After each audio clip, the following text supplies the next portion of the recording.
What's up, guys? It's Alex from StackTrading.com. Today is another incredible day of volatility in the markets, and I'm personally walking away just shy of $3,000 profits on the day. Pretty nice day considering that my daily goal is just 1,000, so today I've tripled my daily goal. And I took a total of 16 trades. 4 of them were red, 12 were green, so that's about a 75% win rate. And that's exactly where I need to be, because anywhere between 70 to 80% win rate for me personally is a really solid day. And the volatility in the markets, man, were just insane. You guys already know it. I don't have to explain it, right?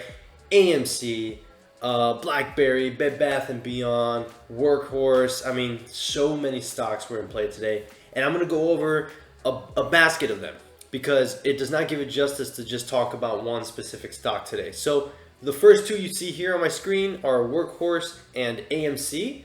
And then I'm gonna go over BlackBerry, Bed Bath & Beyond, and of course, Tesla, because Tesla we played a long and short today. So let's start there. The very first trade for us guys was Workhorse actually. And the reason why we wanted Workhorse to be our very first trade of the day, and what I mean by that is like literally the first buy order I put in at 9:31 this morning was with Workhorse. And that's because Workhorse is one of the most shorted stocks in the stock market. It has a short float that is greater than 40%, so we had our eyes laser focused on this one. The market opened at 9:30 on this candlestick, as you can see here. And what we loved about Workhorse in the pre-market is that it was creating a nice bull flag formation right off of the 8 MA on the 5-minute time frame. So we really liked that bull flag. So this is the game plan. This is what we told our traders. Go long if it breaks out of 1460, right? Or 1470. First price target, if we get that breakout, the first price target was 1577. And that's exactly what happened. You can see here in the first 5-minute candlestick, it ripped, we went long. So based on our call, and we were on the microphone, we were telling everyone, all right, go long, it's triggered. You should have gone long anywhere in this zone. You could have gotten long a little bit earlier, but we wanted that confirmation of the breakout. So boom, we got the confirmation of the breakout. Go long, put your stops at low a day, which would have been about 14 bucks. And first target is pre-market high. We ripped past it. And once we ripped past it, what I did was I trailed my stops by about 50 cents. So when we ripped past 1577, the moment we blew past 16, I immediately put my stops at 1575 to protect profits. It ripped past 1650, ripped past 17, and even went to above 18 bucks. That's where I placed my stops, right here at 17. I told everyone, okay, I mean, I'm sitting so good in the money. Being long from below 15 bucks, I'm 2 points in the money. I'm going to protect 2 points of profit of Workhorse. And the next candlestick, it popped. We saw a high of, what was the high here? 1833, but then immediately pulled back on this candlestick, and I got stopped out at 17 bucks. Walked away with my profits. Perfectly fine.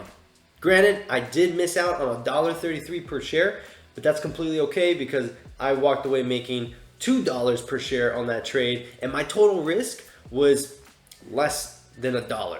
So excellent trade. A lot of our traders took this trade right out of the gate. So in the first 10 minutes of the day, honestly, depending on the size that you took, you could have been done with this trade right here. So that was a sweet trade, and I'm glad that we really prepared for this one in the pre-market.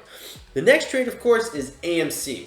So AMC was pretty interesting because earlier in the day, the executives of AMC gave notice that they sold another 11 million shares and that they were going to sell that in the open market.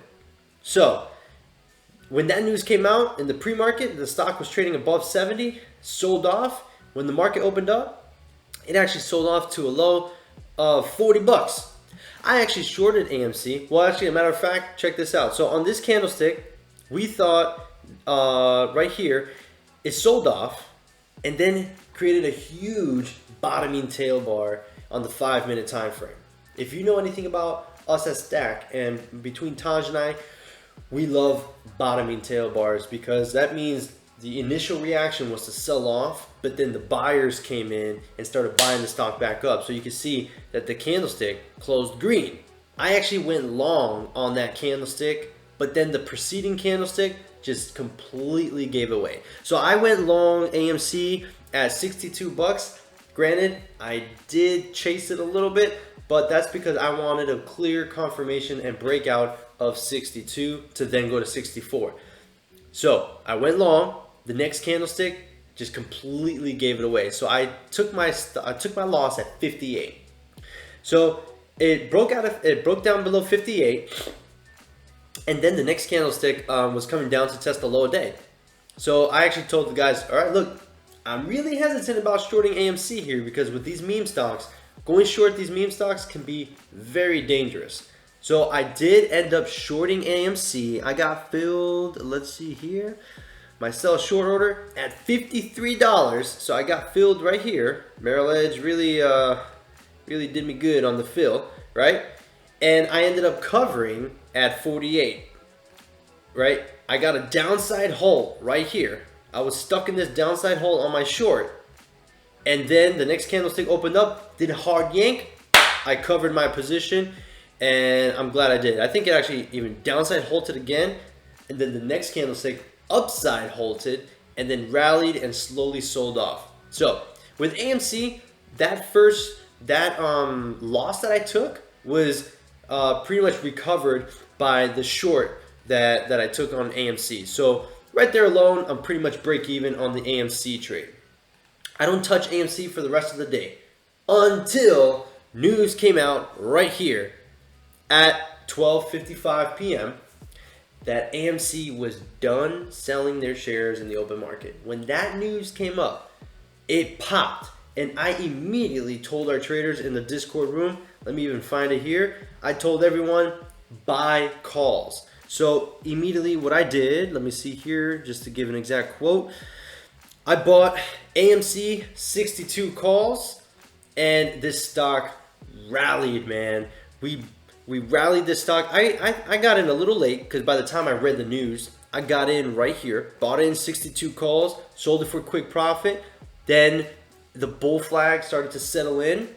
The 8 caught up. And we got that rip right here, went long again with stops at 53 bucks, and the stock pushed to nearly $70. So AMC was really fun on the short side and the long side. So that just goes to show you guys, with the volatility in the market, you don't have to diamond hand, these stocks and just deal with the stock pulling against you. Play it short, play it long, and you can make money off of these trades. So that's exactly how I traded AMC personally. I'm sure a lot of our traders were all over this with me, and I know Taj was as well. And AMC ended up being a really nice home run trade for me, especially towards this part of the day, right? So the first part of the day was pretty much a wash. Second part, excellent. Walking away, making profits on AMC here. So that's Workhorse and that's AMC. Let me talk about BlackBerry. So BlackBerry was really fun for me because I didn't catch this first part where it sold off right out of the gates, but I did go short BlackBerry right in this zone when it was testing the 200 MA on the 5-minute time frame. I knew that once it broke that support, we were coming down. BlackBerry came down. I was short from 1630. Let me double check it. Yep, from 1631, and shorted that sucker down to this zone. And man, let me tell you, that was a sweet trade for me personally on BlackBerry. I had a really nice entry on it, and it was a smooth sales down. The reason why I shorted BlackBerry was because I was monitoring AMC, which was essentially the leader of the pack, right, when it comes to this, the meme stocks, or as they like to say it on CNBC. So at around 11 a.m., if you take a look at AMC, it was proceeding to trade below the low of day. So that acceleration to the downside was picking up, and I knew BlackBerry was going to follow through because it was still green on the day while AMC was down, I think, almost 30% on the day. So that's why I really wanted to short BlackBerry. I just needed to wait for that precise moment to get in, short it, and watch it break that support. It broke, the 200 MA, the low of day, and pre-market support right here where it bounced in pre-market at around 7:30, and I got a nice paycheck out of that one. So that one was pretty good. One more trade I want to go over is Tesla. So Tesla, I love trading Tesla. Tesla's like my baby, right? And a lot of traders in our community love to trade Tesla with me, and they do follow my guidance on Tesla. Tesla has been a tricky one today because it was extremely choppy. So the key zone that I was telling everybody was we need Tesla to break out of that 200 MA on the 5-minute time frame, because it got rejected once, twice, but then the third time, that's the one that we were looking for. So I actually almost went long Tesla on this second attempt on the 200 MA, right? On the breakout of the 200 MA, which was around 601, 602. But on this candlestick at 1010, you could see it was a topping tail, then it went red. And I was telling everybody, I need that candlestick to not only hold above the 200, but I want it to close above the 200 and rip, because then we can test the intraday high and then possibly go green on the day. It failed. So I closed out the options chain on it and told everyone, it's not ready. It's not ready. It pulled back, gained some support, rallied again, and that's when we got in. So I got in on Tesla, let's see here, 1056 on this candlestick right here. I got it, let me see, what was my entry? I got, oops, wrong one. I got 10 contracts for $18.46 each, and these were 600 calls that expire next week. I ended up scalping it for $1,200 profit, right? So I got in on this candlestick and literally sold it within 2 minutes of buying the contract. So I sold it practically at the high of day. You can see that it did a double top right here and just came smashed back down. Now, towards the end of the day, or about an hour ago, news came out that Tesla was, there's some internal documents saying that the sales in China have dropped like 50% or something like that, and Tesla tanks. However, when I saw that tank, I was scrambling to see what the headline was, and by the time I saw the headline, the stock was already down in this zone. So I told everyone, look, I want to short the hell out of it. Don't chase it, because we don't know what the news is, at least just yet, and we don't want to suffer a pop. Now, was it a missed opportunity? Absolutely. I'm not going to tell you here that I'm a perfect trader and that we nail everything every single time, because the reality is that you don't, right? You're going to miss out some opportunities, and with a yank like that on Tesla, I want to understand what the news is. Now, by the time I understood what the news was, you bet your ass that I was scalping short Tesla right here and took my profits. Let me see here. I ended up taking my profits at 577 on Tesla, right? Yep, actually 577.90 was my cover on Tesla. So I didn't get the meat of the move. Ended up getting a nice scalp in this zone when it was breaking that low of day. And Tesla right now, I really wouldn't mess with it too much because it's already down 4.5%, and it's finding some support in this zone. Over the next coming days and possible weeks, I do think Tesla is in a lot of trouble. I think Tesla, we could see a sub 500 in the next couple weeks. The really key zone I'm looking for at Tesla is the 540 zone, and we're only 37 points away from that. So if Tesla does not hold, if it continues to sell off tomorrow and the next couple days, 540 is going to be that key zone for Tesla. If we fail that 540, you could say bye-bye. We're coming to the 500s, then to the 400s. And really, I think the zone that we're coming to is around here, when they announced that they were going to join the S&P 500, right? That's when we had that huge breakout. It was a 100% upside on the stock. So I think eventually that's where we're coming down to. It's failed the 200 MA as of today, and the 20 and the 8 MA are both curling down. You've got the 50 pushing down, so Tesla's in a lot of trouble, right? It's a fun stock to day trade because there's so much volatility, especially with a day like today when you've got that news on the China sales. So there you have it.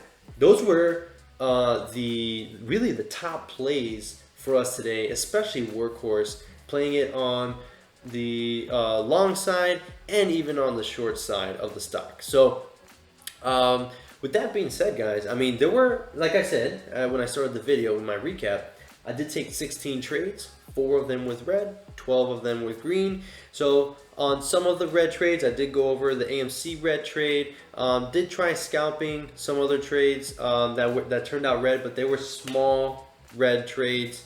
The winners, you make sure that you hold on to them, you trail your stops, and let the winners play themselves out and let them be big. And the losing trades, you want to make sure that you respect your stop losses and keep them at a minimal so that you can bounce back from them.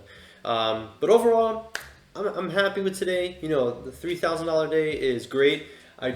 All I can hope and wish for is that this volatility continues. That's all I want, because with this type of volatility is how day traders make money. Right? So if you've got any questions, any comments, feel free to comment below. You can join our Discord. The link to our Discord is in our description. And hey, hit me up. We'll be at it tomorrow, and maybe Taj or myself will do the trade of the day video tomorrow, and let's see how tomorrow plays out. So thanks for tuning in, guys. I'll see you all later.